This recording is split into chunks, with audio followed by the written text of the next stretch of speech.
50 cents. Same as always, ma'am. I'll have it on your porch before the heat comes up. The man who said it was 64 years old, and he was standing in the middle of Sadler, Wyoming, with a wooden yoke across his shoulders and a galvanized bucket swinging from each end of it. It was the second week of June, 1954, and the buckets were for hire. He carried water now to the 3 or 4 houses in town whose wells had gone bitter with gyp 50 cents a barrel, 1 barrel most days. And he said thank you to people who had once waited 2 weeks for a place on his work calendar. His name was Justo Etchemendy. For 27 years, every rancher in Brand County had known that name the way a man knows the name of his bank. Across the street in front of the depot, a soldier had just set down a duffel bag. Daniel Etchemendy had ridden the bus from Cheyenne that morning, discharged 11 days, still in the olive wool because it was the best clothing he owned. He had not written ahead. He had wanted to walk in and surprise his father at the shop bench, the way he used to as a boy, coming up quiet through the smell of pipe dope and neatsfoot oil. He stood there in the June glare and watched an old man he almost did not recognize bend at the knees, the way you learn to when the load is honest, and take the weight of 2 strangers' water onto a spine that had built half the towers on the skyline. Dani did not call out. His mouth opened and nothing arrived. The last letter had said everything was fine. Every letter for 3 years had said everything was fine. Hold on to that street corner, because everything in this story swings on it the way a wheel swings on its bearing.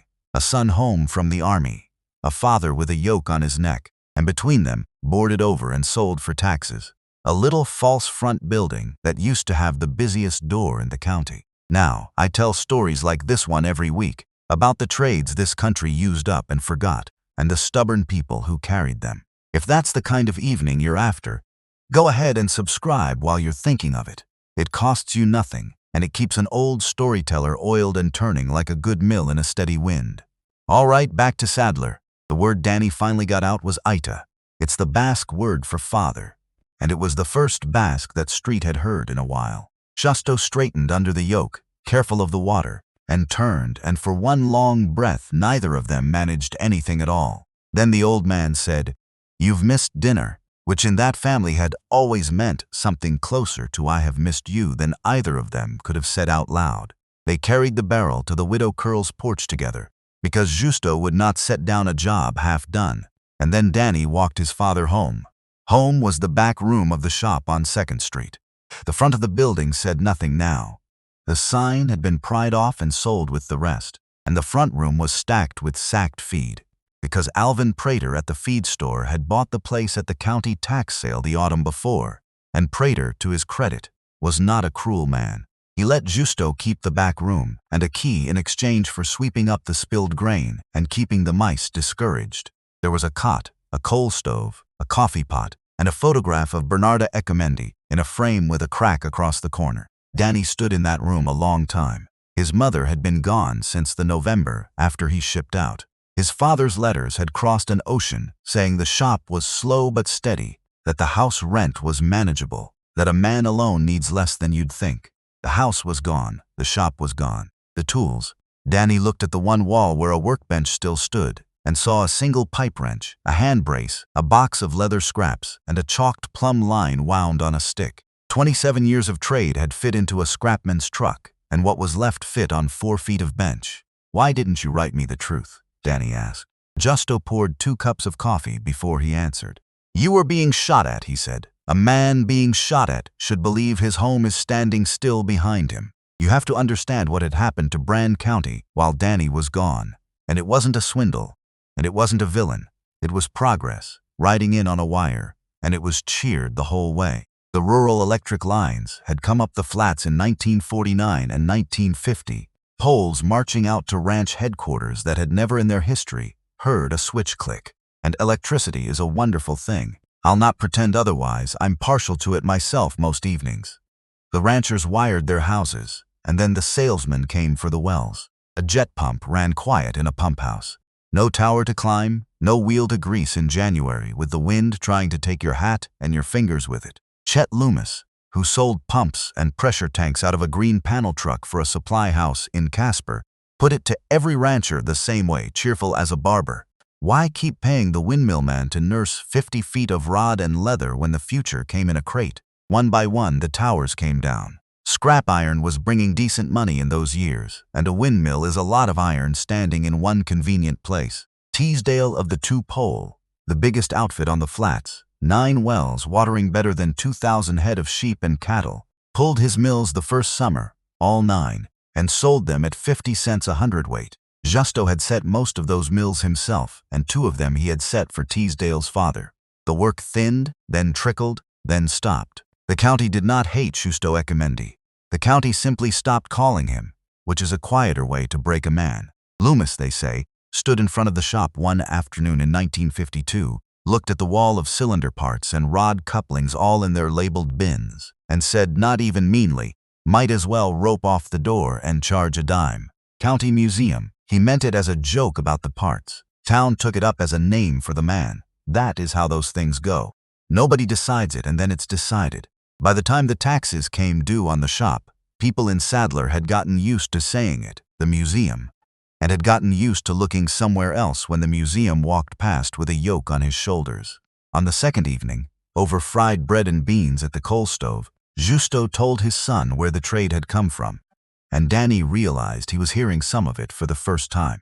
Justo's own father had come over from the Pyrenees in 1907 with a rope-handled trunk and 2 words of English, and had gone straight up into the Brand County sagebrush behind 3,000 ewes, because herding was the work America handed a Basque in those years, and he was glad to have it. Justo grew up summers in a sheep wagon that smelled of sourdough and lanolin, and he hated sheep with his whole heart. What he loved was the windmill at the home ranch, the patience of it, the way it stood in that enormous lonely country and turned wind into water, asking nobody's permission. At 17, he talked his way onto a tower crew out of Casper, and the foreman, seeing a boy who did not mind heights and did not strip threads, kept him. The old man who taught me, Justo said, told me the first day, the wheel is not the pump, the wheel is only the horse. The pump is down the hole where you'll never see it work, and the whole trade is knowing what the iron is doing where you can't watch it.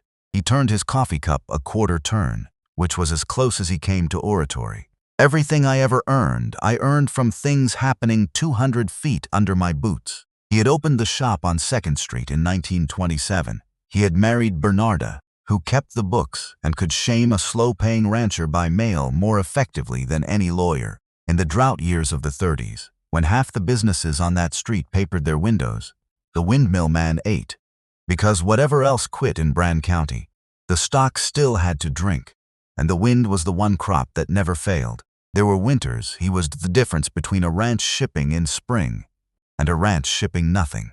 Teesdale's father had once sent a truck 90 miles in a ground blizzard to fetch him, and had waited at the wellhead with a lantern, stamping his feet, while Justo fished a broken rod out of the dark with fingers he couldn't feel. And now they've got the electric, Justo said. There was no bitterness in it, which somehow made it worse. It's a good pump, the jet. Quiet. I've looked inside one. Good machine for as far down as it can reach. He said that last part, the way a man mentions the clause in a contract, nobody else bothered her to read. And then he banked the stove and said good night, and Dani lay on a bedroll on the floor of his father's one room and stared at the dark and made a plan. It was a good plan, a loving plan, and it was entirely wrong. In the morning he laid it out. He had mustering out pay and a corporal's savings, $340. He knew a man from his company working construction in Cheyenne.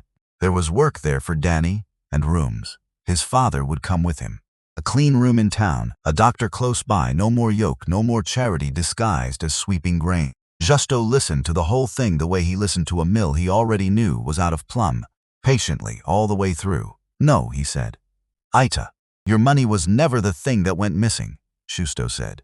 He stood up and took his hat off the nail. Walk with me. I want you to see something before you spend your $300 burying me in a rented room in Cheyenne. What he wanted Dani to see was on the Uhalde place, 11 miles out. Gracia Uhalde had been widowed 2 years. She ran 300 ewes on a dry little outfit with her brother-in-law's occasional help, and she had been milking every dollar twice since the electric co-op's line had reached her in 1951. Her trouble was simple, and that summer becoming common. Her fine new jet pump had begun sucking air. It gasped, lost its prime, and delivered a thin, spitting stream that quit altogether by afternoon. The supply house had told her the pump was in perfect order. It was. That was the trouble. Standing in her yard was the answer Justo had brought his son to look at. Her old wooden tower mill, brake set, wheel feathered, standing over the same well casing the jet pump drew from. She had never paid to have it hauled down. "Ida set that tower," she said to Dani, meaning Justo. And Dani heard what the word meant coming from outside the family. "Not father, the old man, the elder, the one who knows. We'll put the mill back on the well," Justo said. It took them 2 days, and the first day humbled them both. This is the part I want to slow down for, because the whole summer turns on what's at the bottom of a well like Grazia Uhalde's. And in 1954, on those flats, hardly anybody under 50 understood their own water anymore. Down the hole, below everything you can see, hangs the drop pipe, and inside the pipe rides a string of wooden sucker rod, and at the bottom of the rod sits the working barrel, a brass cylinder not much bigger around than a coffee can. Inside it, a plunger wearing collars of oiled harness leather slides up and down. 2 little check valves, one riding the plunger and one seated below it, take turns holding what the last stroke lifted. Every turn of the wheel upstairs is one patient swallow down there in the dark. Lift, hold, lift, hold. A mill pumps from whatever depth you hang the cylinder, 200 feet if you need it, because the cylinder sits down in the water itself and pushes the column up. The jet pump in the widow's shiny pump house worked the opposite way, from the top, by suction. And suction, on the best day the laws of nature ever granted it, will not raise water much past 25 feet. That is not a flaw in the machine. That is the ceiling of the sky it lives under. Nobody on the flats had thought about that ceiling in 1951, because in 1951 the water stood at 27 feet, and the salesmen were not in the business of discussing the other two. Justo and Dani hung new leathers in the widow's cylinder, freed the brake, and let the wheel take the wind. The rod string rose and fell as sweet as a sewing machine. The pipe delivered exactly nothing. Dani looked at his father and had the sense to say nothing. Justo chalked a fishing line, lowered it down the casing, and drew it back up, reading it the way Bernarda used to read a bank statement. The chalk came back dry to 61 feet. The water that had stood at 27 feet when the co-op line came through now stood at 61. 34 feet of water table, gone in 3 dry years, sagebrush years, as the springs failing one by one up the draws. The county too pleased with its new light switches to notice the ground going hollow underneath them. The widow's cylinder hung at 50 feet, pumping air. Her jet pump had been beaten before it was ever bolted down. "Now you see it," Justo said quietly to both of them. "The electric didn't beat me, son. The electric only got here first. The water is leaving, and when it gets down past where suction reaches," he wound the chalk line back onto its stick, "this whole county is going to remember my name in one summer." They pulled the drop pipe next morning, added 3 joints, and hung the cylinder at 74 feet, down in the water where it belonged. By noon, the mill was throwing a full, steady stream into the stock tank, and Grazia Uhalde stood with both hands over her mouth and then fed them until they begged. Dani was quiet most of the ride back to town. Somewhere on that road, between the Uhalde gate and the Sadler grain elevator, the plan to rescue his father died, and something else replaced it. "The Bratton place," he said finally. "Their tower's still standing too, I saw it. And the scrapyard in Casper. You said Teasdale's mills went for 50 cents a hundredweight. What does iron cost coming back the other way?" For the first time since the depot, Justo Etchemendy smiled. They bought the first tower back for $11 and hauled it out to the Bratton well on Prater's borrowed truck. And that is where the summer taught them its second lesson. The scrapman's torch had cut the tower loose flush at the ground, right through the anchor stubs, to save himself an hour's digging. Short stubs meant nothing to splice to. They set the legs on new footings as best they could, guided, trued it with the plumb line, and stood back proud of it at sundown. 9 days later, a dry June wind came off the Laramie Range in the night, the kind that hums in a tower's lattice like a struck fence wire. The Bratton mill went over at 4 in the morning, with a sound the neighbors took for a train derailing, and folded its wheel into the sagebrush like a paper fan. Nobody was hurt, but it went over in plain sight of the county road, and by Saturday every coffee counter in Sadler had a story. The museum and his soldier boy were putting up dead men's windmills, and the wind was taking them right back down. They stood over the wreck of the Bratton Tower in the early light, and Dani waited for his father to say something about wind, or luck, or the scrapman's torch. Justo walked the length of the folded steel without a word, squatted at the base, and put his finger on the sheared footing like a man reading a brand. "My fault," he said. "I knew what was under the ground and I let the sky hurry me. A windmill tower," he told his son while they untangled the guys, "is not held up by its legs, it is held down by them. The wind does not want to push a tower over so much as it wants to pick it up. It takes the wheel like a sail and prize. And the whole fight happens below the grass, where each leg is married to a buried anchor, a dead man of set concrete or timber sleeping 4 feet under with the leg bolted into its back. The scrapmen had cut Teasdale's towers off flush and left every dead man in the ground, which was fine for him and ruinous for the next fellow, because a spliced stub with no anchor under it is a promise made from the teeth out. Do it properly, and you dig and set new dead men, and give the concrete 9 days to cure while the tower lies in the grass and the neighbors drive past slow, enjoying themselves. That is the trade, the strength nobody can see, paid for in days nobody will credit. They did it properly the second time. They dug all 4 pits by hand, set the anchors, waited out the cure with the tower laid in the sage like a patient, and raised it again in the first week of July. It is standing today for all I know. But Sadler is a small town, and a tower that falls at 4 in the morning makes a great deal more history than a tower that quietly stands. And the two of them worked the rest of that summer inside a joke they could hear through every screen door. The museum had opened a branch office. I'll tell you something about being laughed at, though. Something Justo Etchemendy seemed to know in his spine. Laughter doesn't decide anything. Water decides. All you have to do is keep working and stay alive until the country changes the subject. The work that came was small and slow, and mostly from the people the big changes had passed over. The widows, the dry land outfits, the Basque families who still trusted an Etchemendy further than they trusted a green panel truck. Through the winter of 1954 and into 1955, father and son put 4 more mills back to work, hanging every cylinder deep, always deeper than the chalk line said they needed, because Justo pumped for the water table that was coming, not the one that was there. Dani learned the way you learn a trade at 29 with a teacher who is 65, fast, humbly, and with his hands full. He learned to hear a dry stroke from the ground. He learned that leather is cut generous and swells to fit. He learned that his father, wordless on a tower platform 40 feet up with the wind leaning on them both, was the surest man he had ever worked beside, in or out of the army. The third lesson cost them a night. At the Dunmeyer sisters' place in March of 1955, a rod string that had stood idle for 6 years snapped off clean at a rotted coupling, 140 feet down, and the broken half dropped into the dark with the plunger still hooked to the bottom of it. You cannot leave it. A well with 60 feet of loose rod down the pipe is not a well anymore. It is a burial. What you do, what men did in that country in those years, is go fishing. Rulon Hicks, the old well driller east of town, kept the tools from his cable rig days and loaned them the rod grab, a slotted bell-mouthed cousin of a harpoon that you lower on a line into a 4-inch pipe, in the dark by feel, trying to swallow the broken end of a rod you cannot see,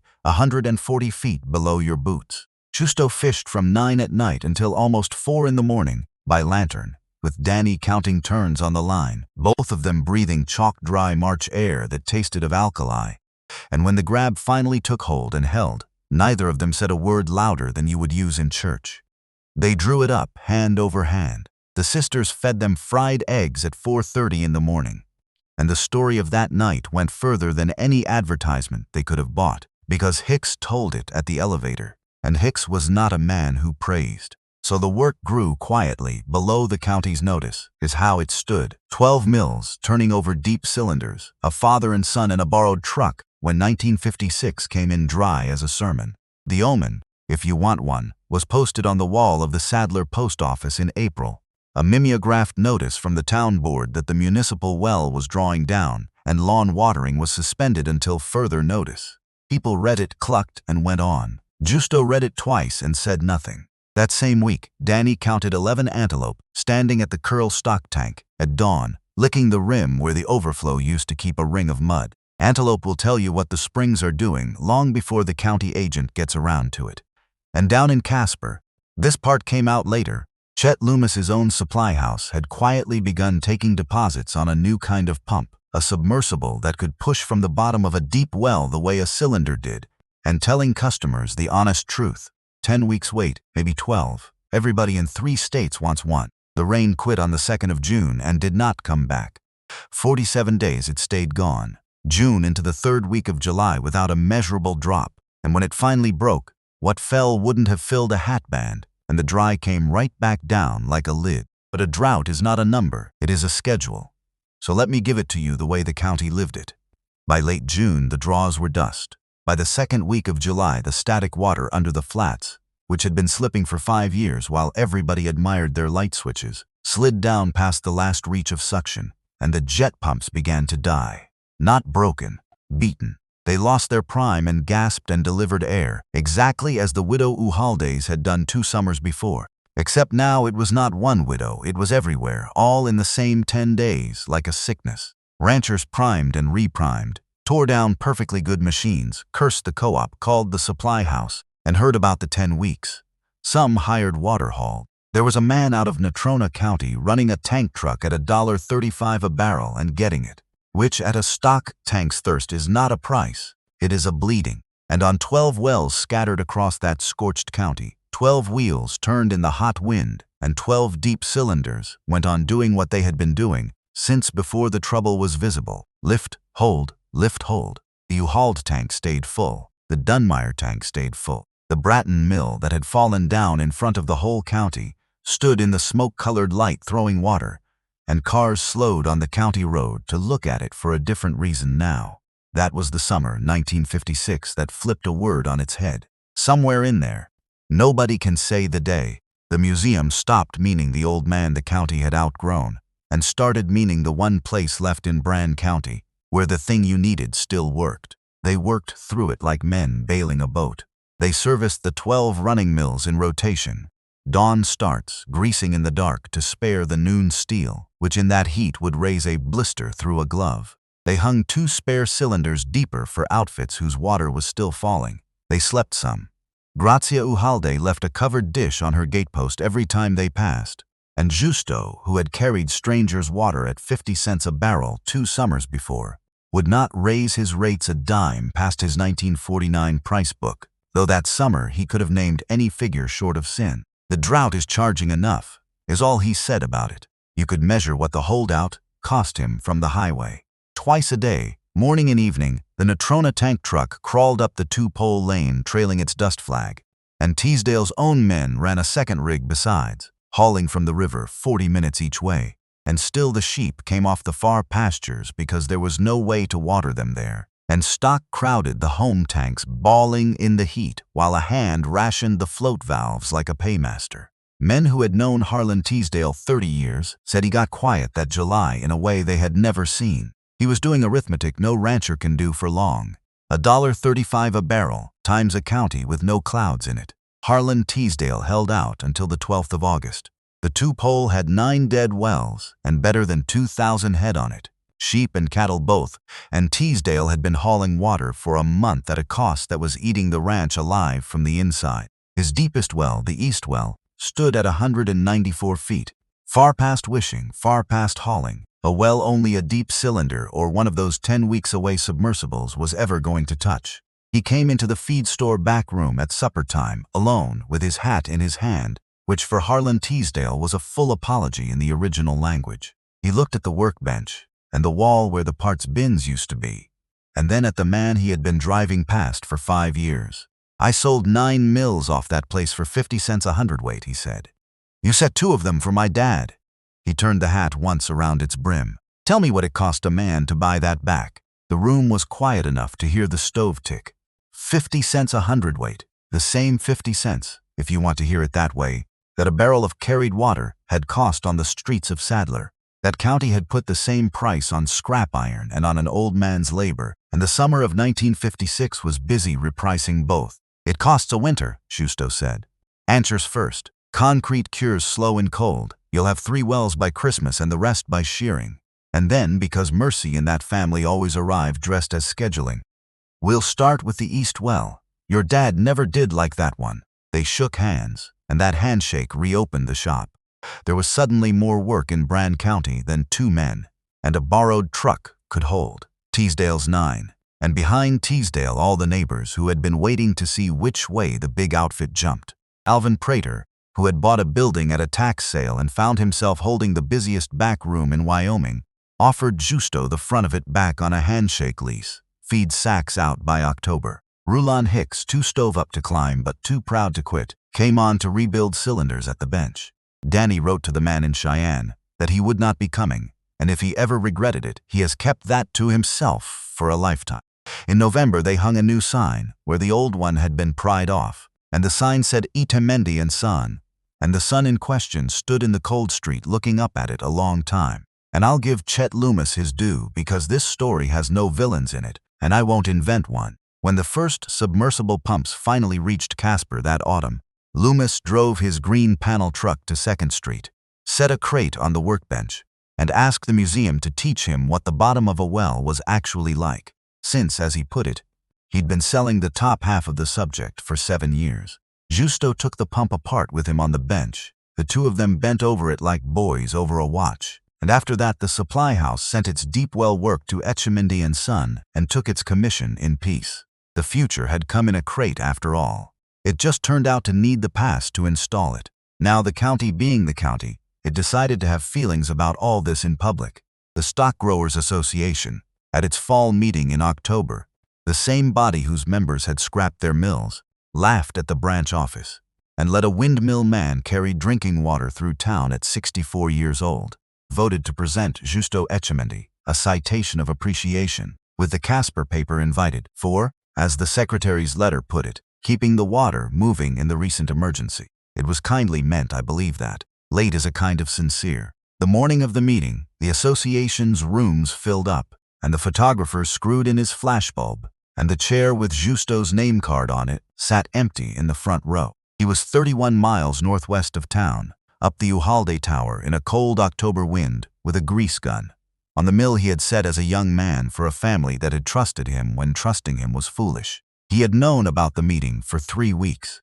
He had put it in the work calendar, the way he put everything in the work calendar. And then he had scheduled over it. Dani, holding the ladder and half frozen, hollered up something about the time, and the answer that came down through the lattice was the whole man in 9 words. They know where I am if the water quits.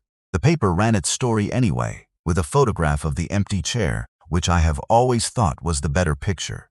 The citation came to the shop by mail. Bernarda's cracked frame got a companion on the wall, and if you looked close, you could see the certificate had been folded once into quarters, pocket-folded, the way a working man folds paper he intends to carry, or paper he intends to forget. 6 years on, in the spring thaw, a stranger driving through Sadler would have found a going concern on 2nd Street. 2 trucks now, a real parts wall again, a hired man and a lettered window. Daniel Etchemendy ran the business end and did the climbing. Justo, past 70, kept the bench, rebuilt cylinders beside Rulon Hicks, argued happily with him about nothing, and went up a tower on fine mornings when his son pretended not to notice. The electric pumps came back, of course. The submersibles arrived that autumn of '56 and they were good machines, and Etchemendy and Son learned to service those too, because a trade that will not bend will break. But across Brand County, on the outfits that had lived through that summer, you could count the windmills still standing guard over their deep wells, kept greased and shipshape beside the shiny new pump houses. The way a man who has been through one fire keeps a full rain barrel by the door forever after. The first mill serviced every spring before any paying customer was the widow Uvalde's. No charge, no discussion. Some debts are kept alive on purpose, because paying on them is a pleasure. Grazia Uvalde is also where the last word of this story belongs, because she was the one who finally said out loud the thing the whole county had watched happen. She said it to Dani in her dooryard, watching the old man come down the ladder slow and satisfied in the October wind, the day of the empty chair. Your father was poor that year they made him carry water, she said, but he was never little. They only stood too far away to see him. I think about that summer more than most I tell you about. A county talked itself into believing that a man's worth had gone down because a wire had come up. That knowledge stops counting the day something newer arrives to stand in front of it, and the ground under their feet kept its own books the whole time, 30 feet down, then 40, then 60, patient as any banker, waiting to audit the whole county at once. The old man never argued with the county. He just kept his tools oiled and his cylinders deep, and let the dry years make his case. And when his name came back into fashion, he was too busy working to attend the ceremony. There's a kind of wealth in that I've never found a bank for. The wind is still out there tonight, over those flats, turning a few old wheels in the dark, lifting water for animals that will never know what it cost to keep the knowledge alive. Somebody taught somebody is what it cost, same as it ever was. This story, its people and its places are true-to-life fiction from my own imagination. Any resemblance to real folks living or gone is happenstance and nothing more. Thanks for sitting with me a while. Leave the porch light on for the next one.